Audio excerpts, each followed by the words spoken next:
years of making Animation Look Back, my goal with every episode is to tell some of the greatest stories of the animation industry. I'm not necessarily talking about the stories in the animated projects themselves, but rather what went into those projects and how they came to be can often tell more fascinating tales than the animation itself. Usually for those stories, they would be about animation studios, TV channels, or even animators who have made a name for themselves, and from there, I would also highlight the many movies and shows they've made that helped build their legacy to be where they are today. This time, however, I'm gonna do something a little different. Instead of telling you the story of an entire studio or the life of an animator, this will be all about just one movie. Sounds like this will be a really quick animation look back, right? Actually, not really. Because if there is one piece of trivia that I can share about this film now, is that this holds the record of the longest production time ever for a feature. Meaning that this is the story of one movie that's around 30 years in the making. The film went through many titles during its creation and even on its release, but the one that people are most familiar with is The Thief and the Cobbler. Now for this look back, we'll be chronicling the movie's entire history, where one man's passion and perfectionism can become both a blessing and a curse, where decades of determination would become a persistence of vision. But we cannot use that term because, well, somebody already called dibs on that. And now, Animation Look Back presents the most ambitious attempt in history to create the greatest animated feature of all time, The Thief and the Cobbler. Now let's start with an animator named Dick. Born on March 19th, 1933, Richard Williams always had a passion for animation throughout his entire life. His mother worked as an illustrator and was so fascinated with the medium since he first saw Walt Disney's Snow White and the Seven Dwarfs when he was only 5. Even then, he knew that what he was seeing were only drawings, but the idea of drawing whatever you wanted and bringing it to life with animation was such a brilliant concept for him, and at a very young age, he knew that he wanted to be an animator. However, even when he was already doing a lot of drawings and made some pieces of animation as a kid, like this funny-looking bird at age 12, by the time he was in his teen years, his interest in animation would eventually transition to paintings after he saw an exhibition on Rembrandt. This did not last long, though, as the life of a painter was increasingly horrifying the more that Dick would think about it. A few years later, not only would he return to his old love of animation, but in 1955, he moved to London in the hopes of becoming an animator. Back in Canada, he already did some work on a bunch of commercials, so it shouldn't be too hard to get into the field in merry old England, right? Well, actually, no. In fact, he was barely surviving in his first years in London with little success in finding work.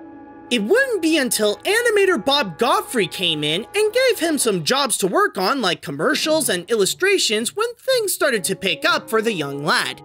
At the same time, he was even allowed to use the equipment other than for work purposes. So with that in hand and the money he got from his commercial jobs, Dick would create his first animated project called The Little Island, a 33-minute short released in 1958 that won a BAFTA award. The film got him some recognition, but it wouldn't be until 1962 when his next short, Love Me, Love Me, Love Me, became a major financial hit. It was originally made as a private joke for himself, but it ended up getting him the money he needed to go out and open his own animation studio, Richard Williams Animation Productions Limited. It was originally located at 13 Soho Square, where the area of Soho was, and is still known today, as London's film capital. Also, it's a pretty nasty place with a lot of strip clubs and X-rated theaters, but hey, it's got a lovely looking park! At the start of his studio, Richard only had a few employees by his side. A couple of them were just secretaries, and a handful of others were artists and animators, lending their hand to help Dick sustain his business with commercials and title sequences for films like What's New Pussycat, Casino Royale, A Funny Thing Happened on the Way to the Forum, The Charge of the Light Brigade, and later, more famously, The Return of the Pink Panther and The Pink Panther Strikes Again. So, Now that we're all familiar with Richard Williams and how he became a prominent animator, let us begin our real story. In 1964, Williams worked on the illustrations for the series of books based on the comedic stories of Mullah Nasrudin, which were translated from centuries-old Persian folklore by Idris Shah. While illustrating these crazy adventures, the stories gave Dick an idea. Nasrudin's tales are good on paper, but imagine how they can be when you can bring them to life in a feature film. He had a chat with Shaw about it, and they agreed to set the movie in motion with a deal where they would split the profits 50-50. At the same time, to help make the partnership with the Shaw family strong, Dick hired Idris's brother, Omar, to be the producer of the film and to be in charge of the business aspect of the studio.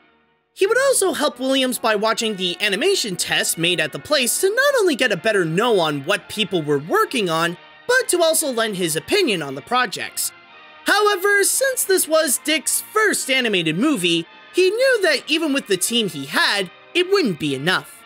Not only would he have to find new animators, but also bring on board some animation veterans who are known as legends in their own field. Among those renowned recruits were Ken Harris, longtime Warner Brothers animator who worked with Friz Freleng and Chuck Jones, and Roy Nesbitt, background designer and layout artist who worked with Stanley Kubrick on 2001: A Space Odyssey. As for the others, getting more workers wasn't a hard mission at all for Dick. Back then, Richard Williams' studio was a popular hotspot for animators, all to get a chance to work on one of his famous commercials, movie titles, or special projects like the 1971 TV special of A Christmas Carol, which was executive produced by Chuck Jones and even won an Oscar for Best Animated Short. But those were not the main attractions at Williams. They were only side jobs to keep the business running. The real goal when getting into his studio is to have a chance to work on his passion project, all 100% self-financed from the profits of his other studio works. It was Dick's labor of love to create the best animated film he can. For him, Nasrudin was his biggest priority above everything else. Even when he won that Oscar for A Christmas Carol, he didn't really care all that much. He later just used it as a motivational tool to encourage his animators to make his movie. He was so passionate about the feature that not only would he work overtime on it, but he would also animate late at night at his own home. And while he animated at his desk, his wife would just be sitting there, quietly, watching him as he works or read a book to make sure she doesn't interrupt him, which was the regular life at the Williams household. That marriage did not last long, by the way. Back onto Nasrudin, the year 1972 was a pivotal moment of the production. It was now 8 years since the inception of the movie, which is still a rather long time for making an animated feature, and Williams brought on board Howard Blake to compose it. At that point, the studio created over 3 hours worth of animation.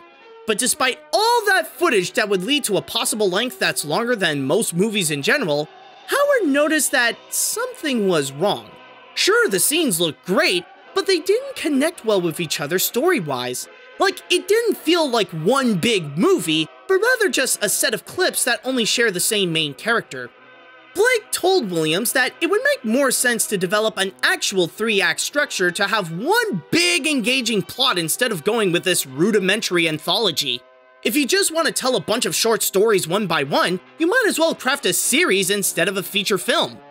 Of course, Dick didn't fully approve of Howard's comment at first because he knew that would mean to redo most of the movie. However, after a bit of a talk with the composer, he realized there was something wrong happening at the studio. He was surprised to find that his finances were an absolute mess thanks to a bookkeeper that had no idea what they were doing. Or maybe they did because Omar might have taken some of the studio's money and not write it down. Ladies and gentlemen, there is a conspiracy going on! At that moment, Williams went to confront Shaw regarding not just the embezzlement, but also some renegotiations regarding their deal and the rights. But Idris and Omar were already having some trouble of their own, as their sister, Amina, wanted to sue them, claiming that she has ownership of the rights to the stories, which even made Paramount step out of a distribution deal they were interested in. The result ended up having the Shaw family and Dick to part ways. What is worse, the Shaws ended up leaving with the entire rights to Nasrudin, and his opportunity to make his passion project left with them. Or did it? Sure, Williams could no longer make his Nasrudin movie because he doesn't have the rights to either the Nasrudin character or the illustrations he made for the books, but he was allowed to keep one thing that would have been exclusive to the movie. It was a side character that may not have contributed much to the feature, but would have appeared in some comedic moments and followed Nasrudin along his adventures. That character was simply known as the Thief, and he was enough for Dick to develop a whole new passion project.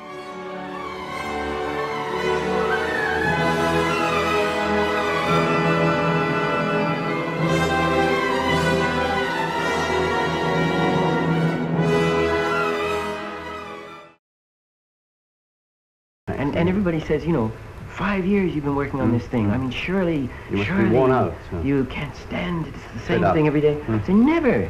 I get worn out on a 1 month job, commercial job or something, but never on a. It is very, very not strange. on Nasrudin. I never get bored.